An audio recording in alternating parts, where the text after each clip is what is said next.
السلام علیکم ناظرین، TNN ٹی وی کے نیوز بلیٹن کے ساتھ میں ہوں بشرا خان۔ سب سے پہلے شامل کریں گے نیوز ہیڈ لائنز۔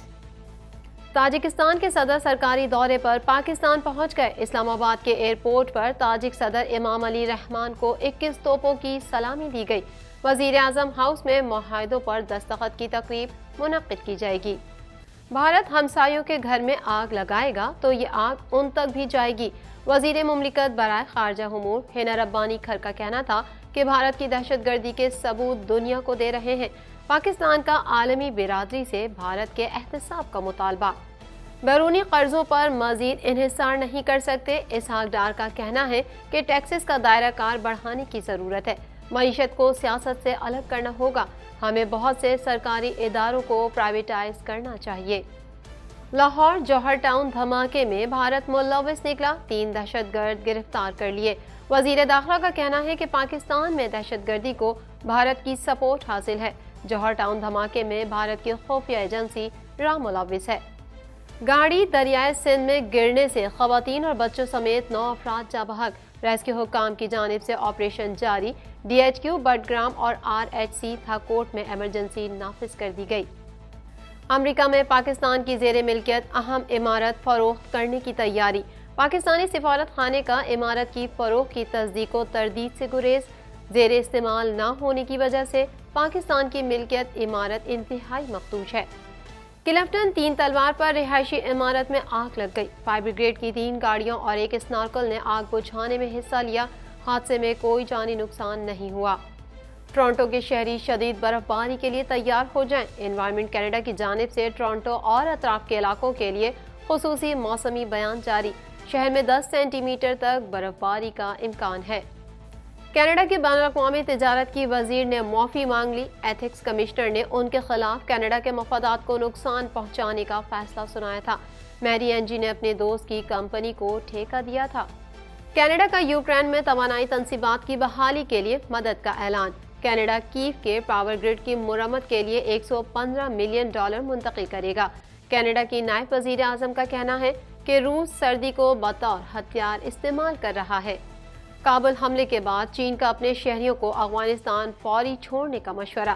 ترجمان چینی وزارت خارجہ کا کہنا ہے کہ افغان حکومت جلد تحقیقات اور چینی شہریوں کی حفاظت یقینی بنائے۔ کابل میں پیر کے روز چینی ہوٹل پر حملے میں 5 چینی شہری زخمی ہوئے تھے۔ امریکہ نے patriot missile defence system Ukraine بھیجنے پر کام شروع کر دیا۔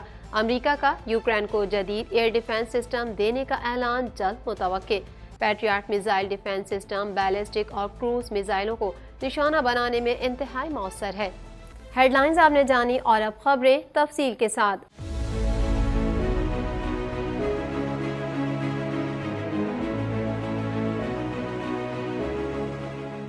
1.25 کروڑ کی آبادی پر مشتمل کراچی میٹروپولیٹن سٹی میں صحت کے حوالے سے ہسپتال تو بہت، لیکن فزیو تھراپی سینٹر نایاب ہیں۔ الحمدللہ ہم نے اس کمی کو پورا کرتے ہوئے گلستان جوہر میں زبیداس فزیو تھراپی سینٹر کا آغاز کر دیا ہے۔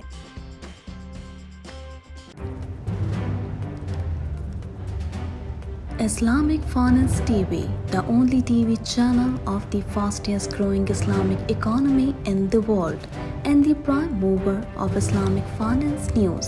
Follow us on our social media handles and watch our reports and educational program at www.islamicfinancetv.com. For advertisement, please contact us at islamicfinancetv@gmail.com.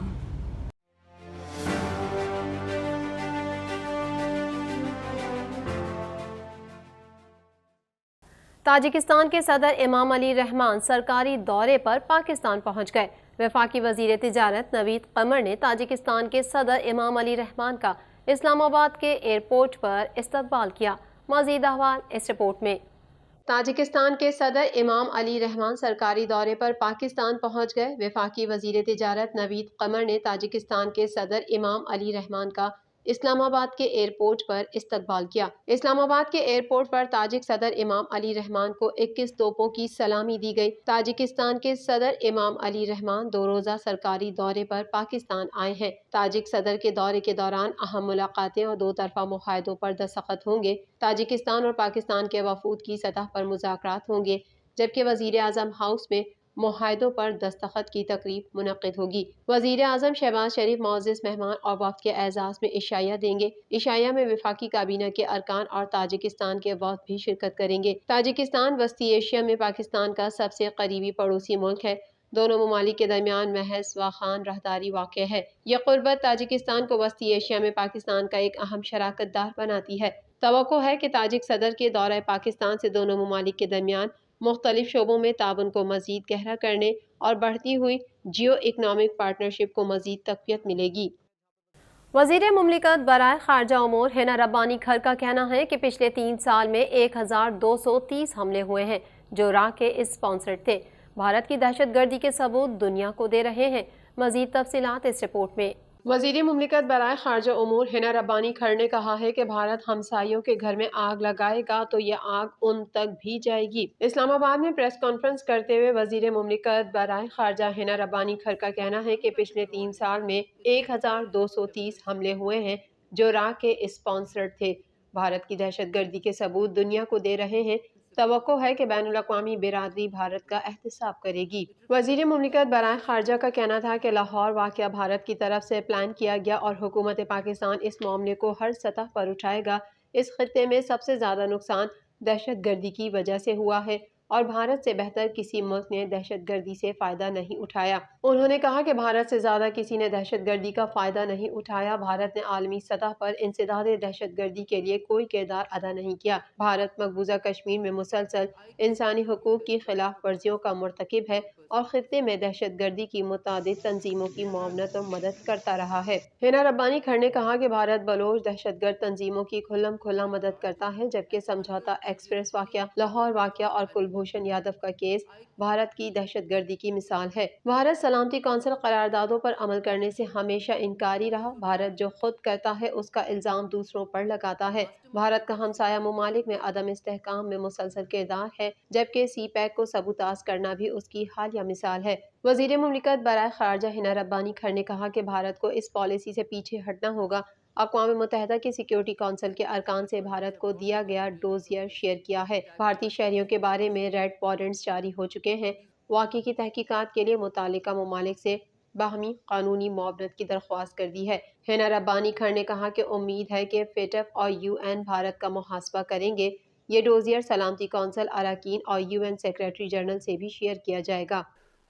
This dossier, as you already know, has details, evidence of how India has found to be fully behind this particular incident which led to the loss of life.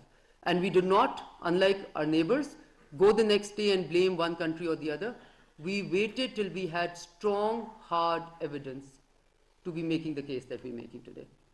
وفاقی وزیر خزانہ اسحاق ڈار کا کہنا ہے کہ ہمیں exports بڑھانا ہوں گی۔ ملک میں ٹیکسز کا دائرہ کار بڑھانے کی ضرورت ہے۔ پاکستان کو بھی معیشت کو سیاست سے الگ کرنا ہوگا۔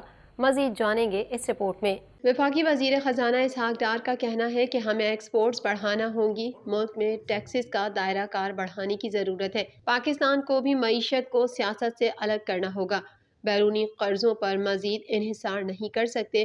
ہم سوشل سیکیورٹی کے لیے جتنا خرچ کر سکتے ہیں ہمیں کرنا چاہیے۔ اسلام آباد میں تقریب سے خطاب کرتے ہوئے وزیر خزانہ اسحاق ڈار کا کہنا تھا کہ میں بہت عرصے سے چارٹر آف اکانومی کا کہہ رہا ہوں۔ پاکستان کو بھی معیشت کو سیاست سے الگ کرنا ہوگا۔ کیا امریکہ، جاپان یا برطانیہ میں کہا جاتا ہے کہ ان کا ملک قرضوں کی دلدل میں پھنس گیا ہے؟ کیا بنگلہ دیش سمیت دیگر ممالک کرنسی مارکیٹ میں مداخلت نہیں کر رہے؟ پاکستان کی حکومت کو بھی مارکیٹ میں مداخلت کرنا پڑتی ہے۔ وزیر خزانہ کا مزید کہنا ہے کہ چمن بارڈر پر یوریا اور بڑی مالیت کے ڈالرز کی اسمگلنگ ہو رہی ہے۔ ملک میں بڑے پیمانے پر ڈالر کی اسمگلنگ کی گئی۔ غریب نادار لوگوں کو سبسڈی دینا ریاست کی ذمہ داری ہے۔ ہمارے ملک میں سبسڈی ٹارگیٹڈ ہونی چاہیے۔ ان کا کہنا تھا کہ کورونا وبا کی وجہ سے بہت سے ملکوں نے ٹیکس ریٹ میں اضافہ کیا۔ ہمارے پاس بھی ٹیکس ٹو GDP ریٹ بڑھانے کے علاوہ کوئی دوسرا راستہ نہیں۔ انہوں نے کہا کہ میں FBR کے ٹریک اینڈ ٹریس سسٹم کی مکمل حمایت کرتا ہوں۔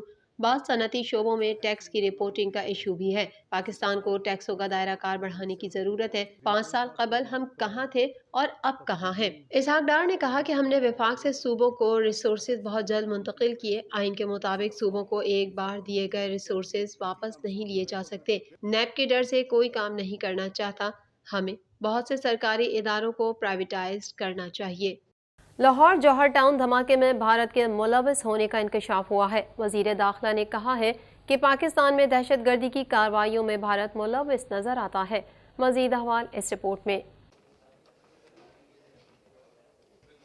لاہور جوہر ٹاؤن دھماکے میں بھارت کے ملوث ہونے کا انکشاف ہوا ہے۔ وزیر داخلہ نے کہا ہے کہ پاکستان میں دہشت گردی کی کارروائیوں میں بھارت ملوث نظر آتا ہے۔ پاکستان میں دہشت گردی کو بھارت کی سپورٹ حاصل ہے۔ دھماکے کے ذمہ دار 3 دہشت گردوں کو گرفتار کر لیا۔ ان کا کہنا تھا کہ بھارت کے دہشت گردی کے مکروہ چہرے کو بے نقاب کریں گے۔ وزارت خارجہ معاملہ بھرپور طریقے سے معاملہ اقوام متحدہ میں اٹھائے گی۔ ان کا کہنا تھا کہ بھارت نے اس معاملے میں اقرار جرم کیا ہے۔ وہ اس معاملے کو دوسری طرف گھمانا چاہتا تھا لیکن کامیاب نہیں ہوا۔ لاہور میں پریس کانفرنس کرتے ہوئے رانا ثناء اللہ کا کہنا تھا کہ بھارتی دہشت گردی کا معاملہ وزارت خارجہ کے ذریعے اقوام متحدہ میں اٹھائیں گے۔ کلبھوشن کا معاملہ پاکستان میں بھارتی دہشت گردی کا منہ بولتا ثبوت ہے۔ بھارت پاکستان میں ہر قسم کی دہشت گردی کو پروموٹ کرتا ہے۔ ان کا کہنا تھا کہ پاکستان بہت عرصے سے دہشت گردی کی آگ میں جھلس رہا ہے۔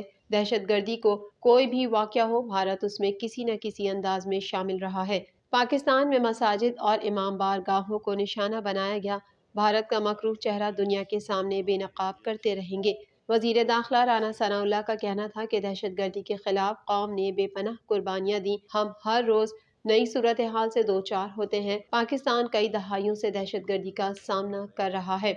کلبھوشن کا جو معاملہ ہے وہ اس کا ایک منہ بولتا ثبوت ہے، یعنی ایک ایسا ثبوت ہے کہ جس میں کسی دلیل اور ایویڈنس کی ضرورت نہیں ہے۔ وہ کلبھوشن کا گرفتار ہونا اور اس کا اپنا بیان جو ہے وہی اس بات کے لیے کافی ہے کہ ہندوستان جو ہے وہ پاکستان میں دہشت گردی کے ہر واقعے کے پیچھے کسی نہ کسی انداز میں جو ہے وہ کار فرما ہے۔ Additional I G C T D Punjab Imran Mahmood نے کہا کہ جوہر ٹاؤن لاہور میں 23 جون 2021 کو دھماکہ دہشت گردی تھا جس میں بھارت کی خفیہ ایجنسی را ملوث ہے۔ Additional I G C T D نے بتایا کہ جوہر ٹاؤن دھماکے کے 24 گھنٹے کے اندر 3 دہشت گردوں کو گرفتار کیا۔ کسی دہشت گرد تنظیم نے جوہر ٹاؤن دھماکے کی ذمہ داری قبول نہیں کی۔ پہلے 24 گھنٹے کے اندر ہم نے انیشیل 3 دہشت گردوں کو گرفتار کر لیا تھا۔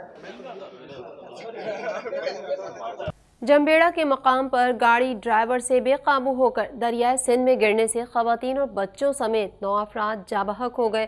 مزید احوال اس رپورٹ میں۔ جمبیڑا کے مقام پر گاڑی ڈرائیور سے بے قابو ہو کر دریائے سندھ میں گرنے سے خواتین اور بچوں سمیت 9 افراد جاں بحق ہو گئے۔ حادثے میں 16 افراد شدید زخمی ہوئے جبکہ مزید 3 سے 4 مسافروں کے ڈوبنے کا خدشہ ہے جن کی تلاش جاری ہے۔ بٹگرام تھاکوٹ سے جمبیڑا جانے والی ڈاٹسن آلائے خور ڈیم کے قریب المناک حادثے کا شکار ہو کر دریائے سندھ میں جا گری۔ حادثے کا شکار گاڑی میں 24 افراد سوار تھے۔ واقعے میں 16 افراد زخمی بھی ہوئے ہیں جن میں 4 کی حالت تشویشناک بتائی جا رہی ہے۔ اب تک 9 لاشیں نکال لی گئی ہیں جبکہ کچھ مسافر ابھی تک لاپتہ ہیں جس کے لیے آپریشن جاری ہے۔ واقعے کے بعد ڈی ایچ کیو بٹگرام اور آر ایچ سی تھاکوٹ میں ایمرجنسی نافذ کر دی گئی اور ایڈیشنل ڈپٹی کمشنر اور اسسٹنٹ کمشنر اعلائی فوری طور پر جائے حادثہ پر پہنچ گئے اور امدادی کارروائیوں کی خود نگرانی کی۔ امریکہ میں پاکستان کی زیر ملکیت اہم عمارت فروخت کرنے کی تیاری کر لی گئی۔ بیچی جانے والی عمارت واشنگٹن ڈی سی کے مہنگے ترین علاقے نارتھ ویسٹ میں ہے۔ مزید احوال اس رپورٹ میں۔ امریکہ میں پاکستان کی زیر ملکیت اہم عمارت فروخت کرنے کی تیاری کر لی گئی۔ بیچی جانے والی عمارت واشنگٹن ڈی سی کے مہنگے ترین علاقے نارتھ ویسٹ میں ہے جس کے قریب سابق امریکی صدر اوباما اور سابق امریکی صدر ٹرمپ کی بیٹی ایوانکا کے گھر بھی ہیں۔ بیچی جانے والی عمارت 13,000 اسکوائر فٹ سے زائد کے احاطے پر ہے۔ پاکستانی عمارت کے قریب دنیا کے امیر ترین افراد کی فہرست میں شامل ایمیزون کے سربراہ